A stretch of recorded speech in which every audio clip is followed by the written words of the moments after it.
Amén, amén. Iniciamos entonces, mis amados, con esta lectura de Apocalipsis en el día de hoy. Gracias a Dios por todos esos, creo que fueron 2 años leyendo el libro de los Hechos, y fue de mucho aprendizaje cómo la palabra de Dios nos habló, y también estos últimos capítulos, esta última experiencia del apóstol Pablo en su juicio, y quedó, no sabemos al final qué pasó con el apóstol Pablo de acuerdo a la Biblia, pero el libro de los Hechos lo deja hasta allí. Pablo viaja a Roma y posiblemente, según fuentes fuera de la Biblia, dice que Pablo ahí en Roma es decapitado, muere por causa de Dios y de manera injusta, como nosotros lo estuvimos viendo. Y entramos a Apocalipsis, que relata también la historia de otro apóstol, como lo mencionó Jamer, del apóstol Juan, que está en esta isla también desterrado por causa de Cristo. Está marginado, y allí, después de salir ileso de alguna manera de otras amenazas que él tenía, lo envían por último a esta isla a vivir solo. Y es allí donde el apóstol Juan tiene la revelación que vamos a leer durante quién sabe cuánto, creo que son 21 capítulos, 21, 22 capítulos, 22 capítulos de Apocalipsis. Si Hechos tenía 28 y duramos más de 2 años, creo, leyendo Hechos, de pronto con Apocalipsis será menos, dependiendo también la dimensión de cada capítulo. Pero sé que vamos a aprender, y sé que Dios nos va a hablar. Amén. A través de ese libro maravilloso. Así que estamos muy contentos de volver a iniciar nuevamente el último libro de la Biblia que nos queda, y el único libro que nos queda por leer del Nuevo Testamento. Así que en 2 años prácticamente hemos leído, en 5 años hemos leído todo el Nuevo Testamento, cada domingo aquí en la iglesia, porque tenemos un lema y una convicción que si usted y yo no leemos la Biblia en nuestra casa, ¿cuántos la leyeron en esta semana? Bueno, si usted de pronto con estas agendas ocupadas, que no tenemos tiempo para escuchar, de leer, meditar, atesorar la palabra de Dios, si llegamos a la iglesia, la vamos a leer, la vamos a meditar, la vamos a orar de manera seria. No un versículo por aquí y un versículo por allá, sino de manera consecutiva y ordenada. Así que es de gran gozo para mí leer con ustedes estos 2 años, menos o más, no sabemos, leer la Biblia, leer el Apocalipsis juntos. Acostúmbrese no solamente a leerlo en las pantallas, sino también poder resaltar en su celular, poder resaltar en su Biblia física, poder palparlo, leerlo, y de esa manera, con disposición, Dios aún más nos habla y vamos a tener el discernimiento para atesorar su voz. Hoy también estamos en un día especial, el Día de las Madres. ¿Dónde están las madres? Levanten las manos. Jamer, ¿no? Que Dios les bendiga grandemente. Damos un fuerte aplauso al Señor por estas mamitas que hoy nos acompañan en su día especial. Y las futuras madres también que van ya allí en camino. Esa maternidad es algo muy especial.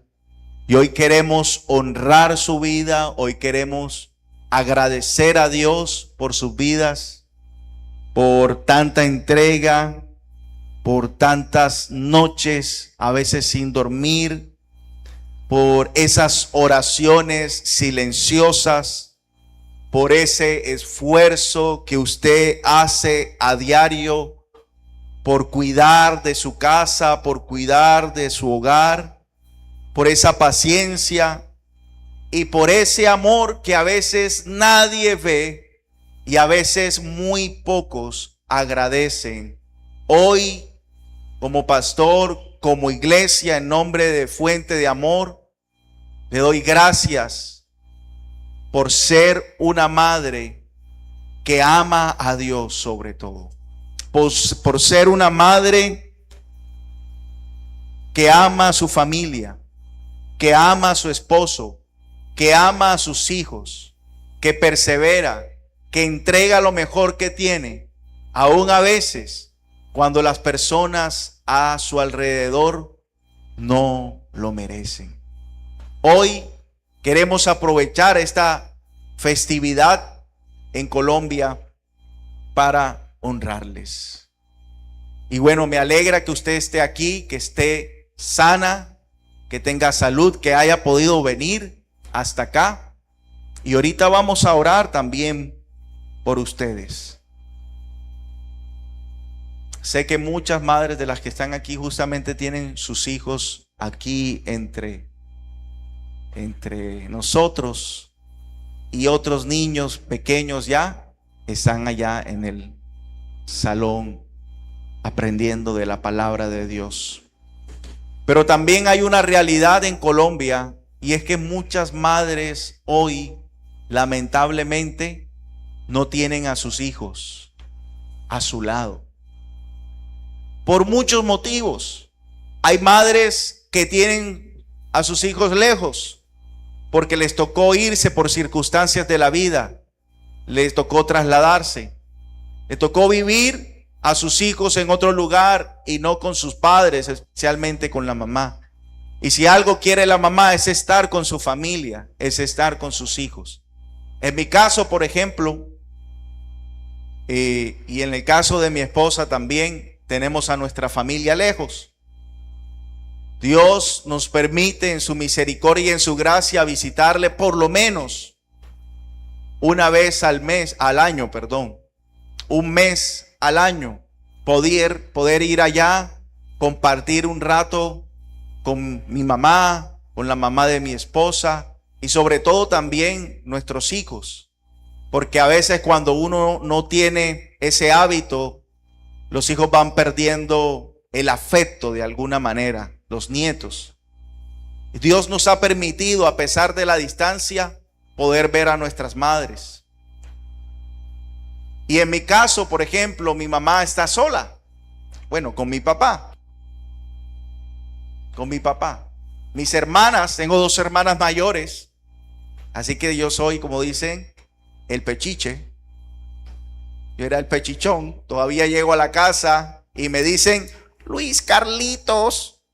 Bueno, Luis Carlitos. Y la gente a veces Luis Carlitos. Soy el pechiche. Pero tengo 2 hermanas que también están fuera de la ciudad donde está mi mamá. Y conversamos con ellas. Creo que ellas conversan un poco más con mi mamá. Yo lo hago a menudo. Trato de hacerlo cada semana, preguntarle cómo está, cómo va. Pero mis hermanas sí tienen quizás un diálogo más constante con ellas. Pero siempre agradecido con mi mamá, porque fue una mujer que primeramente me enseñó los caminos de Dios. En esos momentos cuando yo llegaba ebrio y también drogado, Muchas veces, en diferentes ocasiones, me encontré una madre recostada a su cama de rodillas, clamando a Dios por mi vida. 3, 2, 4 de la mañana, una madre allí orando.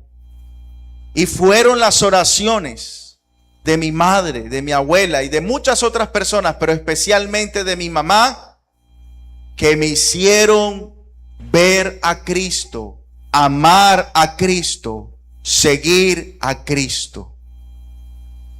Ese es uno de los mejores legados que una madre puede dar a sus hijos. La fe, el evangelio de Jesucristo, que sostiene los momentos más difíciles y que salva vidas y corazones, aun cuando vemos que no hay esperanza. La gente no tenía esperanza. Mis hermanas no tenían esperanza. Y mi mamá por momentos también se desesperaba.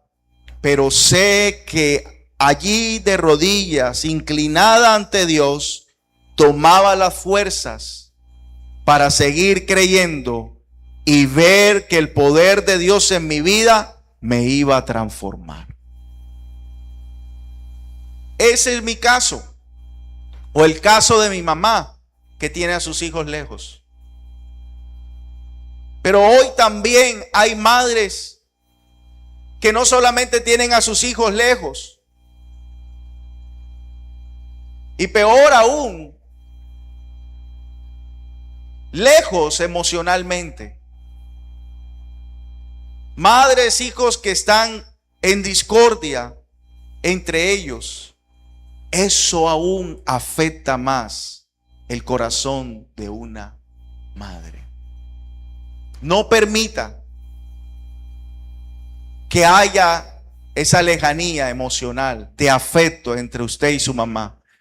Sé que muchos aquí tienen a sus madres lejos, muy lejos, y se les hace difícil a veces encontrarse cara a cara, pero podemos buscar formas de acercarnos y tener ese afecto de madre, y que la madre pueda recibir esa honra y ese afecto de sus hijos. Además de la lejanía física, de la lejanía emocional, hoy madres también están de luto. Muchas madres están de luto porque han perdido sus hijos. Algunas, conociendo la realidad de Colombia, algunas pierden sus hijos en batalla. Por causa de la vil guerra en Colombia, tantas madres han perdido a su hijo, y quizás su único hijo. He visto cómo en las noticias todavía hay madres con duelo, con dolor, reclamando al Estado la pérdida de su hijo, donde ni siquiera han podido hallar el cuerpo. Esa madre no ha podido ni siquiera hallar el cuerpo de su hijo, y ha tenido un dolor profundo en su corazón. Hoy también hay madres que sufren lamentablemente la pérdida de su hijo, la enfermedad de su hijo. Y hoy hay hijos también que lamentan la pérdida de una madre. Lo siento mucho para los que han vivido esa experiencia. Creo que es una de las peores experiencias que una persona puede experimentar. No solamente la pérdida de un ser querido, de un familiar, sino sobre todo la pérdida de una madre. Pero sé que el Señor consuela y fortalece. Una madre cuida, una madre protege, una madre aconseja, una madre corrige, y una madre muchas veces sufre en silencio por sus hijos. Por eso, mamá, en esta mañana te honramos y bendecimos tu vida. Bendecimos tu vida. Ahora, mis amados, ¿qué tiene que ver Apocalipsis con el Día de las Madres? Eso es como raro. Eso es como el agua y el aceite. No tienen que ver quizás nada. Apocalipsis y el Día de las Madres. Pero creo que tiene que ver mucho. Y sobre todo estos primeros capítulos, ese primer capítulo que leímos. El punto está que Apocalipsis, como decíamos, se ve como un libro de catástrofe, de miedo, de hambre, de jinetes, de bestias, de dragón, de copas de ira y de todos estos elementos simbólicos que a veces eclipsan una idea correcta de Apocalipsis. Muchas veces la idea que tenemos de Apocalipsis no viene de la Biblia, sino de películas, de trailers, de documentales que presentan Apocalipsis con estas imágenes que vimos ahora en el video. Y pueda que sí, porque el simbolismo de Apocalipsis es fuerte, pero cuando uno profundiza, descubre algo diferente.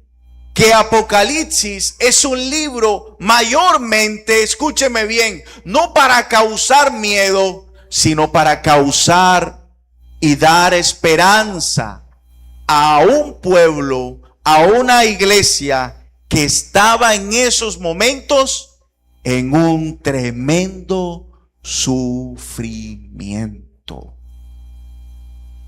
En un tremendo sufrimiento.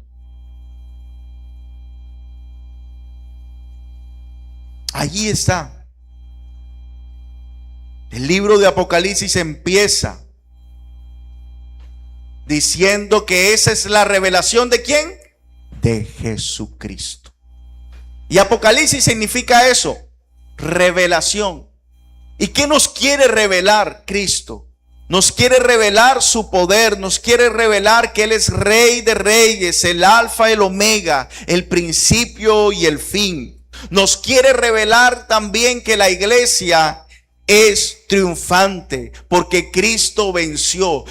Nos quiere revelar que Cristo está por encima de cualquier gobierno. Nos quiere revelar que este gobierno de Cristo no fue elegido por las urnas, por votar sí, por votar no. Fue elegido porque Él es el único Rey de Reyes.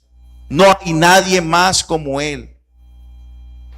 Pero el libro de Apocalipsis, sobre todo en estos primeros capítulos, nos revela al Dios que cuida a su iglesia, a su pueblo.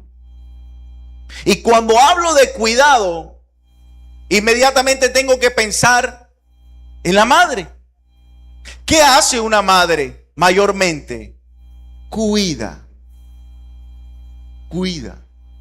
Y creo que Dios tiene esa esencia tanto de paternidad, pero también de maternidad.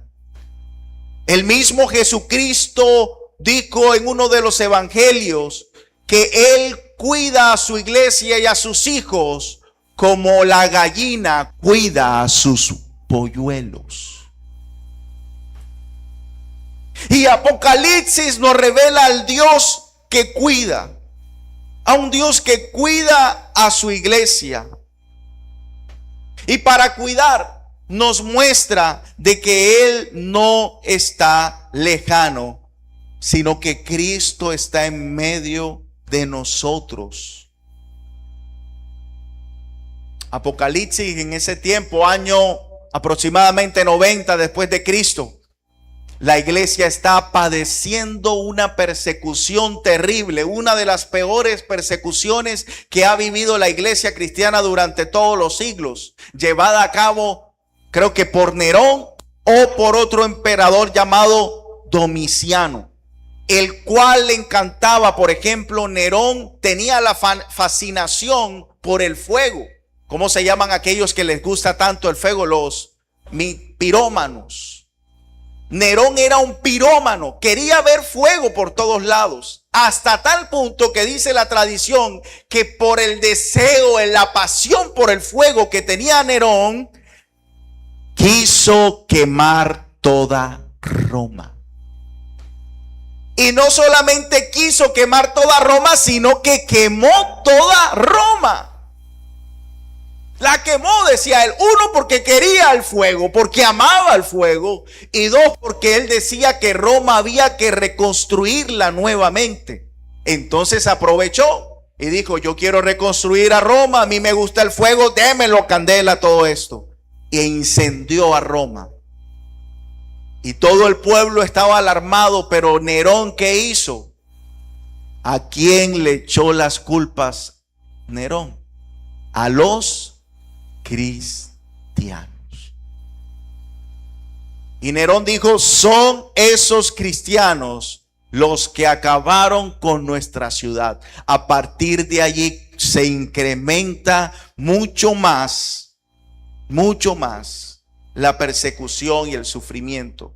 Y muere Nerón y llega Domiciano, perdón. Y Domiciano le encantaba ver a los cristianos que alumbraran toda Roma, y cada cristiano que era tomado lo montaban en especie de una viga, allí lo montaban y le prendían fuego, y de esa manera alumbraban toda Roma. Los cristianos estaban siendo objeto de burla, estaban siendo perseguidos, humillados. Y créame, hermano, que creo que ninguno de nosotros y esta generación, por lo menos aquí en Occidente, ha vivido ese tipo de experiencias de persecución. Porque pensemos la persecución no solamente como personas, pensemos en niños siendo cristianos y siendo prendidos en una hoguera. Madres viendo a sus hijos que por la fe están siendo perseguidos. Madres viendo a su familia dividirse por causa de seguir a Cristo, separarse por la causa de Cristo. Y en esos momentos, por supuesto, que llega el pensamiento: ¿dónde estás, Dios? ¿Por qué nos está pasando esto si te estamos siguiendo fielmente? ¿Dónde está tu promesa que tú cuidas a la iglesia? ¿Dónde está la promesa que tú manifestaste a tus discípulos de que estarías con ellos todos los días de su vida? ¿Dónde está la promesa? Había una iglesia reclamando, había una iglesia en crisis, había una iglesia en duda, había una iglesia que prácticamente había perdido las esperanzas de la victoria de Cristo, y parecía que el mal estaba por encima del bien, y pareciera que Satanás, que los gobiernos de este mundo estuviesen por encima del reino de Dios. Y la iglesia se preguntaba: ¿dónde está Dios? Queremos escucharte. ¿Por qué no nos rescatas de este sufrimiento? Ven y sálvanos de estos malignos que quieren acabar con nosotros y con tu iglesia. Tú no eres el Señor nuestro, ¿dónde estás? Era la pregunta de los cristianos en ese momento. Era la pregunta de cada creyente, era la pregunta de cada iglesia. Habían unos incluso que retrocedían en su fe, pero habían otros que se mantenían fieles aún a pesar de que las cosas no estuviesen saliendo como esperaban. Y es allí, en medio de esa crisis, de ese caos, de los creyentes ya no querían saber nada, no podían seguir adelante, que Dios les manda un mensaje por medio del apóstol Juan. Unas cartas de amor a cada iglesia, unas cartas de cuidado, unas cartas de aliento, unas cartas de ánimo, unas cartas de consuelo para decirle a la iglesia: yo no me he olvidado de ti, siempre he estado contigo, y aunque estés pasando este momento terrible, yo estoy contigo y tú serás vencedor. Ese fue el mensaje que el apóstol Juan quiso llevarle también a estos hermanos suyos que estaban sufriendo por causa de su fe. El mensaje de Cristo era que Él no estaba lejano, que Él estaba cercano. Y vamos a leer Apocalipsis capítulo 1. Vamos a mirar algunos versículos en este capítulo 1 que estamos leyendo. Vamos a leer el versículo 12 y el versículo 13. Porque es el mensaje de Cristo para las iglesias, para los creyentes que en este momento estaban pasando un momento terrible de persecución y de crisis en su vida. Apocalipsis capítulo 1, versículo 12. Capítulo 1, versículo 12 al 13. ¿Qué nos dice la palabra de Dios? Leemos. Lo busco acá.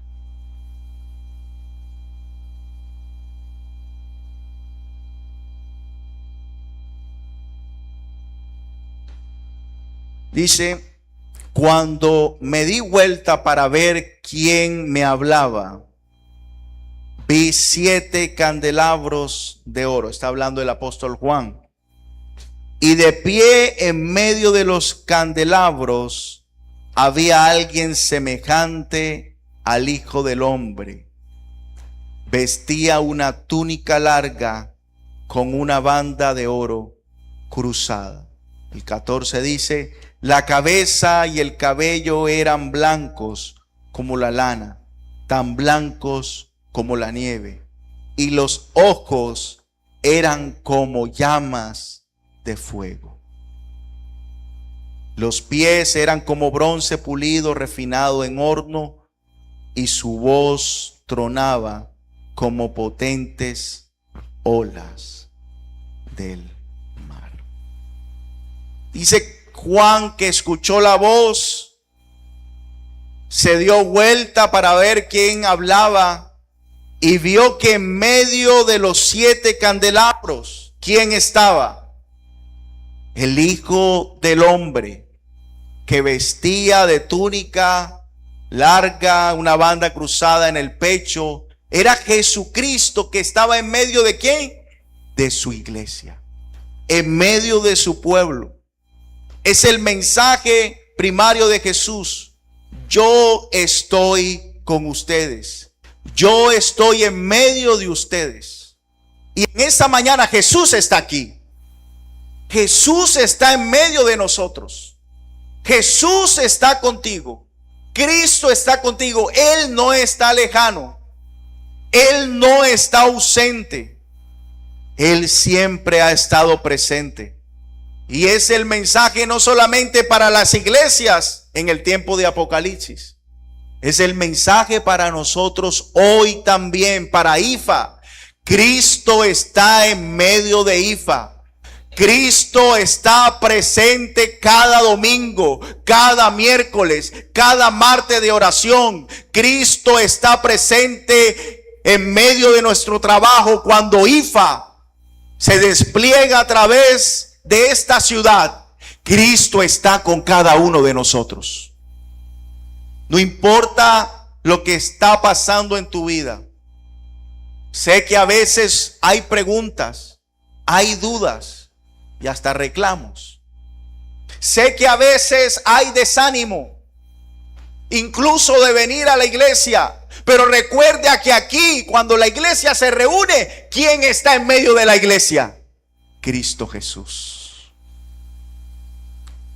Hay veces que no tenemos ganas de seguir. Hay veces que no tenemos ganas de avanzar. Y yo no te puedo quitar ni devolver el ánimo.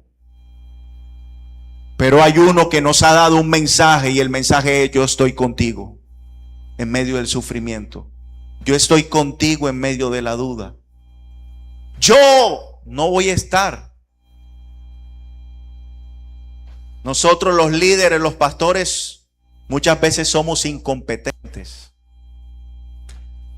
Yo soy insuficiente.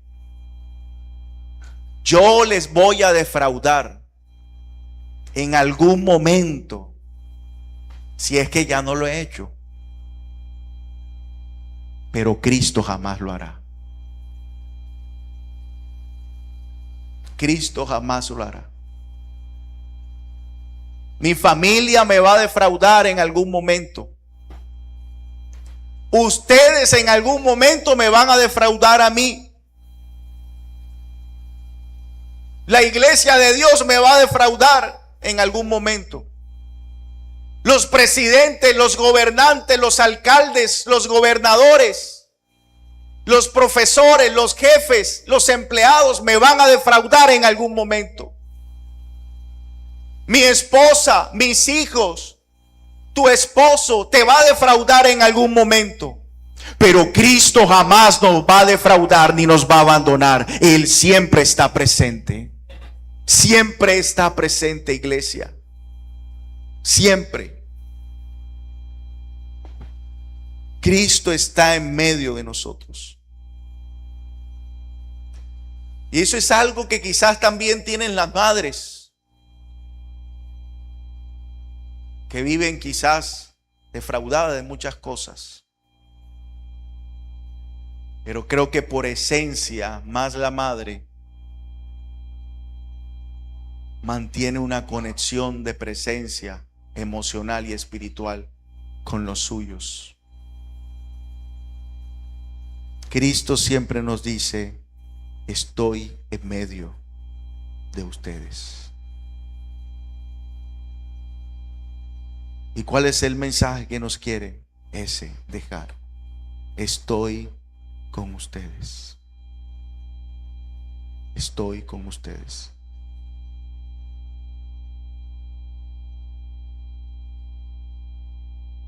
En el versículo 8, las palabras de Jesús son: yo soy el alfa y el omega. Es otro símbolo. Las dos palabras griegas, letras. La primera, el alfa, la primera del alfabeto griego, y la omega, la última del alfabeto griego. Yo soy el alfa, el omega, principio y fin, dice el Señor Dios.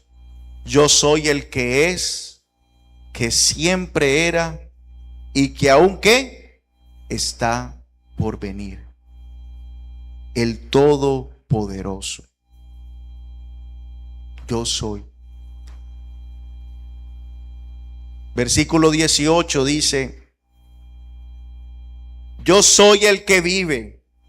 Estuve muerto, pero mira, ahora estoy vivo por siempre y para siempre. Y tengo en mi poder las llaves de la muerte y de la tumba. Versículo 19. Escribe lo que has visto, tanto las cosas que suceden ahora como las que van a suceder. Este es el significado del misterio de las 7 estrellas que viste en mi mano derecha y de los 7 candelabros de oro. ¿Cuál es? Las 7 estrellas son los ángeles de las 7 iglesias, y los 7 candelabros son las 7 iglesias. Escribe este mensaje, le dice Jesús a Juan, a una iglesia que sufría. Escribe este mensaje. ¿Y para qué es el mensaje? ¿Para infundirle miedo? No, para infundirle ánimo y esperanza. El Apocalipsis no empieza, gracias a Dios, con las bestias. con los dragones. El Apocalipsis no inicia con cosas difíciles. Inicia con un mensaje claro. Estoy en medio de la iglesia. Yo le hablo, yo la sostengo, yo la conozco, yo la acompaño, yo la consuelo, yo la levanto en medio de su sufrimiento.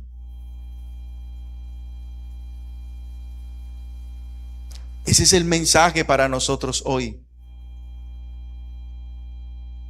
Cristo no solamente nos dice eso, y en medio del mensaje a las 7 iglesias, que posiblemente sea la continuación de este tema, ¿verdad? De Apocalipsis, el mensaje a las 7 iglesias. No solamente dice que está presente, hace también varias cosas que incluso hace una madre cuando ama a su hijo. Porque Dios al hijo que ama, ¿qué hace? Corrige, según Hebreos 10 y el libro de Job. Y si algo saben hacer muy bien las madres, es corregir. Amén. Y muchos estamos aquí porque fuimos corregidos. Porque fuimos corregidos. Esperemos que no hayamos sido corregidos, pero sé que de pronto, a lo mejor sí, con juguete venteado, como dicen por ahí. Y algunos dicen, porque eso es lo que le falta a esta generación. Esa es una discusión aparte.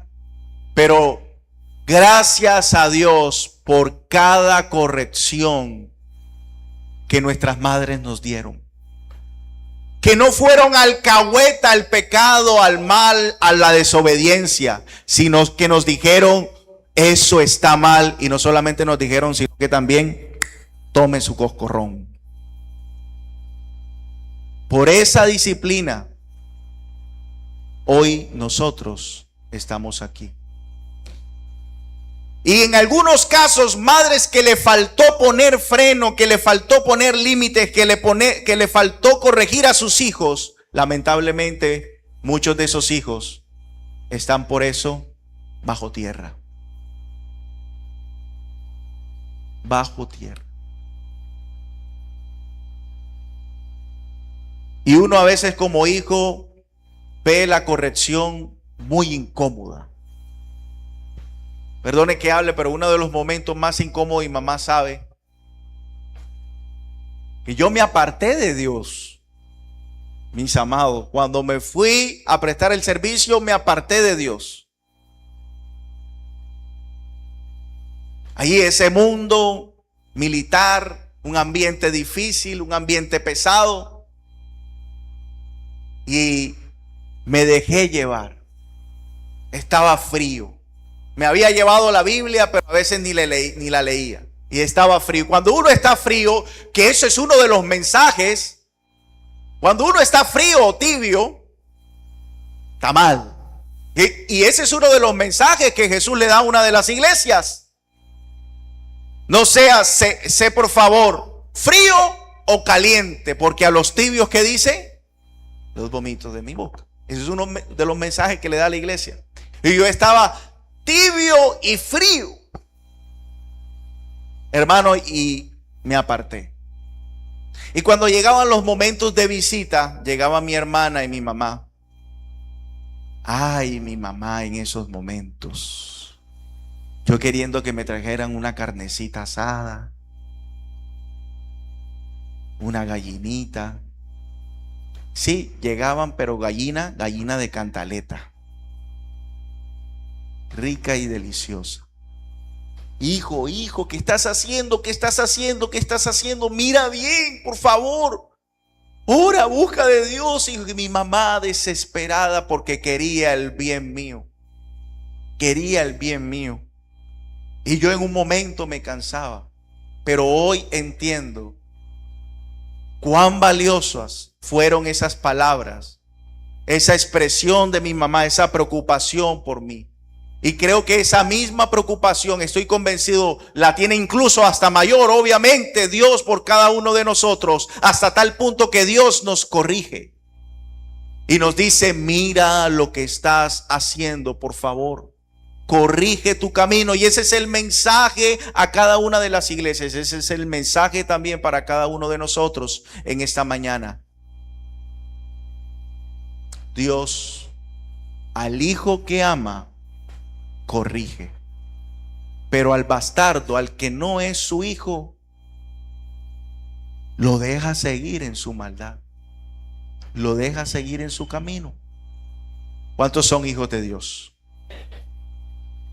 Amén. Por la fe en Cristo. Dejémonos corregir por Dios. Amén. Dejémonos corregir. Y también nosotros enderezcamos nuestro caminar. Porque el mensaje de Jesús es de consuelo, es de ánimo, también es de corrección. Pero también es de advertencia, iglesia. También es de advertencia. Cristo nos dice, mira bien qué es lo que estás haciendo con tu vida. Porque pueda que pierdas en el camino. No sé si vas a perder la salvación, pero sí puedes perder el gozo, sí puedes perder la paz, sí puedes perder la fe. Por eso nuestro Señor Jesucristo nos llama, nos habla y nos deja ese mensaje. Mira bien lo que estás haciendo, corrige tu caminar. Y ese es un mensaje para ti y para mí. ¿Estás caminando torcido? ¿Estás caminando no por la senda de Jesús? ¿Estás desobedeciendo su palabra? ¿Te has olvidado de lo primordial? Amarle a Él, amar a tu prójimo. ¿Has dejado guardar odio en tu corazón? ¿Has dejado atesorar una falsa idea, una falsa concepción, un falso hábito en tu vida? Eso te está haciendo daño y hoy Cristo te está diciendo, abandona. Corrige tu camino. Ese es el mensaje a las 7 iglesias. ¿Te has enfriado en tu vida espiritual? ¿O te has conformado con ser un cristiano medio tibio que no entrega más de lo que ha entregado, que no entrega tiempo, que no se esfuerza? Ese es un mal camino, porque Dios quiere que nos entreguemos total y absolutamente a Él, que tomemos nuestra cruz cada día y que le sigamos con pasión, con amor, poniéndolo en primer lugar sobre todas las cosas, incluso hasta encima de nuestra propia vida. Ese es el mensaje para nosotros también. Y la iglesia que corrige su caminar, el creyente que corrige su caminar, está mostrando una evidencia de que es un verdadero hijo de Dios. Y los verdaderos hijos de Dios corrigen su camino, reconocen sus faltas. Y al final, esos hijos de Dios serán los que vencerán el mal por la bendición y la ayuda del Cordero de Dios. Al final, esos hijos de Dios que han corregido su camino, que se han dejado corregir por la palabra, gozarán de una eternidad sin lágrimas, sin pecados, sin llanto, sin tristeza, en plenitud del gozo y la paz de Dios. Madre, ya no habrá llanto. Madre, ya no habrá dolor. Tampoco dolores de parto. Madre que amas a Dios, te tengo buenas noticias. Quizás las recompensas que no has recibido aquí en tierra, muy seguramente Dios te va a dar la mejor recompensa por su gracia, por su amor, en su presencia.